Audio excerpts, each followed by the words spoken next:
Oxygen supply को लेकर supreme court ने बीएमसी द्वारा मुंबई में किए गए काम की तारीफ करते हुए कहा कि बीएमसी ने मुंबई में बेहतर काम किया है, जहां से दिल्ली को सीख लेनी चाहिए। दिल्ली के मुख्यमंत्री अरविंद केजरीवाल ने सभी प्रत्याशियों को बधाई देते हुए कहा, ये जीत जश्न मनाने का नहीं है, जो जीते वो भी और जो हारे वो भी। सभी लोग तन मन धन से जनता की सेवा करें, लोगों को सहायता पहुंचाएं।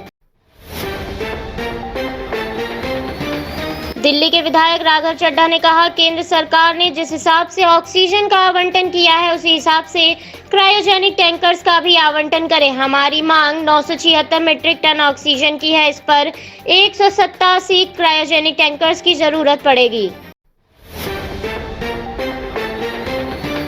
दिल्ली में डीआरडीओ एम्स ट्रामा सेंटर में मेडिकल ऑक्सीजन प्लांट लग रहा है। पब्लिक इंटरफेस निदेशालय के एडमिनिस्ट्रेटिव डायरेक्टर ने कहा, ये 1 मिनट में 1000 लीटर ऑक्सीजन जनरेट करता है। एनसीआर में 5 अस्पताल हैं, जहां जो 2-3 दिन में ये लगा दिए जाएंगे। अभी एक यहां और एक आरएमएल में लगाया जा रहा है।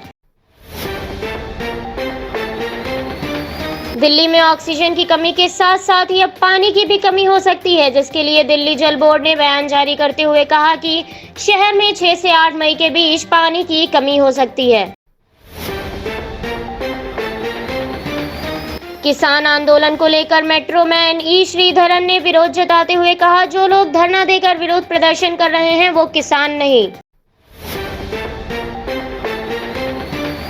उत्तर प्रदेश के मुख्यमंत्री योगी आदित्यनाथ ने लखनऊ में डीआरडीओ द्वारा बनाए गए अस्पताल का उद्घाटन किया। इस अस्पताल में करीब पहले चरण में 250 बेड शुरू हो रहे हैं, जिनमें से 150 बेड आईसीयू के हैं और 100 आइसोलेशन बेड ऑक्सीजन वाले हैं। यूपी सरकार ने वैक्सीनेशन की गति में तेज लाने के लिए ग्लोबल टेंडर जारी किया है, जिसके तहत सरकार वैक्सीन की 4 करोड़ डोज खरीदेगी। कालाबाजारी को लेकर यूपी सरकार पूरी तरह से सख्त है, जिसके लिए लखनऊ पुलिस ने बड़ी कार्रवाई करते हुए कई जगहों पर छापेमारी करके 24 घंटे में 225 ऑक्सीजन सिलेंडर बरामद किए, तो वहीं 10 लोगों की गिरफ्तारी भी की गई। उत्तर प्रदेश के गाजियाबाद में गैंग 786 ने मोटर पंप कारोबारी को शादी के कार्ड में धमकी भरी चिट्ठी भेजी, जिसमें लिखा हुआ था, रोजे चल रहे हैं वरना जान से मार देते।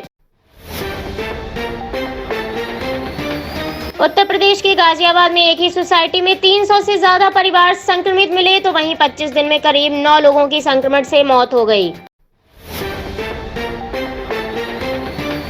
कोरोना महामारी के चलते उत्तर प्रदेश लोक सेवा आयोग ने बड़ा फैसला लेते हुए उसके तहत कई परीक्षाओं को फिलहाल स्थगित कर दिया है, जिसमें यूपीपीएससी जूनियर डिवीजन समीक्षा अधिकारी और कई अन्य परीक्षाएं शामिल हैं।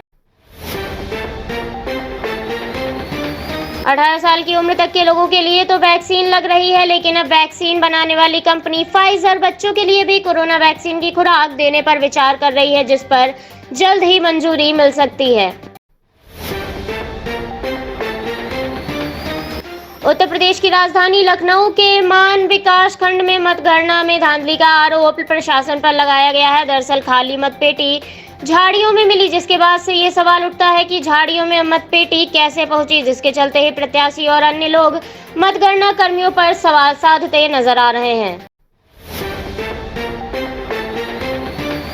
राजधानी लखनऊ के चिन्हट में ऑक्सीजन प्लांट में रिफिलिंग के दौरान सिलेंडर फटने से हुई दुर्घटना का मुख्यमंत्री योगी आदित्यनाथ ने संज्ञान लिया है और साथ ही मृतक के परिजनों के प्रति संवेदना व्यक्त की। मुख्यमंत्री ने अधिकारियों को तत्काल मौके पर पहुंचकर राहत एवं बचाव कार्य संचालित करने के निर्देश देते हुए दुर्घटना की जांच किए जाने के भी निर्देश दिए।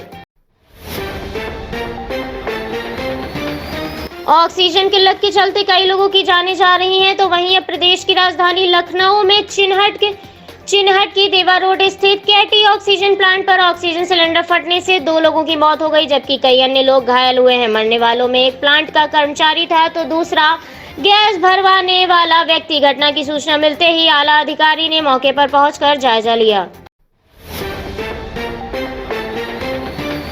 उत्तर प्रदेश में स्वास्थ्य कर्मियों की टीम ने गांव में घर घर जाकर कोरोना संक्रमण के लक्षणात्मक लोगों की जानकारी प्राप्त की और जिनमें लक्षण पाए गए उन्हें टेस्ट किए बिना ही दवाइयां उपलब्ध कराई, जिसकी जानकारी उत्तर प्रदेश के अपर मुख्य सचिव नवनीत सहगल ने दी। झांसी की डीएसपी ने कोरोना संक्रमित पत्नी और बेटी की देखभाल को लेकर छुट्टी न मिलने पर अपने पद से इस्तीफा दे दिया, जिसे उन्होंने डीआईजी से वार्तालाप करने के बाद वापस लिया। मुश्किल घड़ी में कालाबाजारी और मुनाफाखोरी करने वालों पर हरियाणा के गृह मंत्री अनिल विज ने सख्ती दिखाते हुए कहा कि एम्बुलेंस हो, प्राइवेट अस्पताल हो या कोई दुकानदार, जो भी इस समय ऐसा करेगा उसे हम बख्शेंगे नहीं।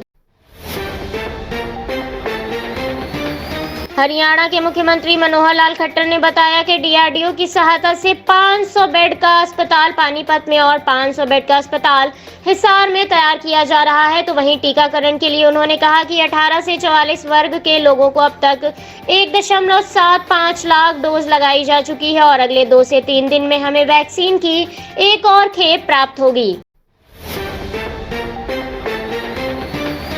मराठा आरक्षण पर केंद्रीय मंत्री रामदास अठावले ने कहा कि हम सुप्रीम कोर्ट का सम्मान करते हैं, लेकिन मेरी पार्टी की तरफ से मांग है कि मराठा लोगों को आरक्षण मिलना ही चाहिए, जिसके लिए मैं प्रधानमंत्री मोदी को भी पत्र लिखने वाला हूं।